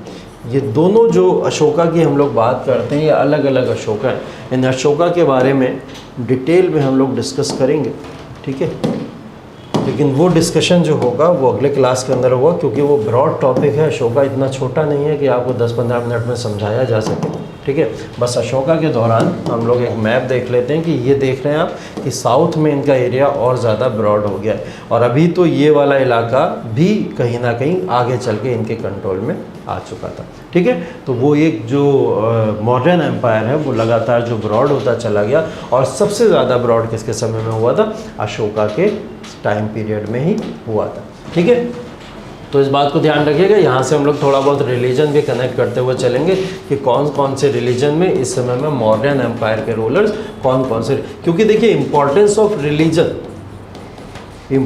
ऑफ रिलीजन या धर्म की जो भी इम्पोर्टेंस है, या फिर इस समय की जो भी रूलर्स आए हैं उन रूलर्स में सबसे ज़्यादा मॉडर्न एम्पायर ने रिलीजन को क्या दिया था? तरजीह दी थी या फिर इम्पोर्टेंस दी थी, ठीक है। तो ये बहुत इंपॉर्टेंट एक क्वेश्चन बन जाता है आपसे, जब भी रूलर्स के बारे में कुछ पूछा जाता है तो उन रूलर्स से रिलेटेड वहाँ के उनके धर्म का या फिर उनकी लाइफ से रिलेटेड कुछ चीज़ों को ज़रूर पूछा जाता है, खास करके मेंस में जब भी आपके क्वेश्चंस बनते हैं, ठीक है। तो मेंस में जो भी क्वेश्चंस बनते हैं उनके लिए बहुत तैयार रहना है आपको कि जब भी ऐसे कोई भी रूलर को आप पढ़ो तो वो कौन से रिलीजन को फॉलो करता था, कौन से कल्चर को फॉलो करता था, और उसने कौन कौन से कह सकते हो मॉन्यूमेंट मूवमेंट्स या फिर कल्चरल वैल्यूज़ भारत को उसने दी है।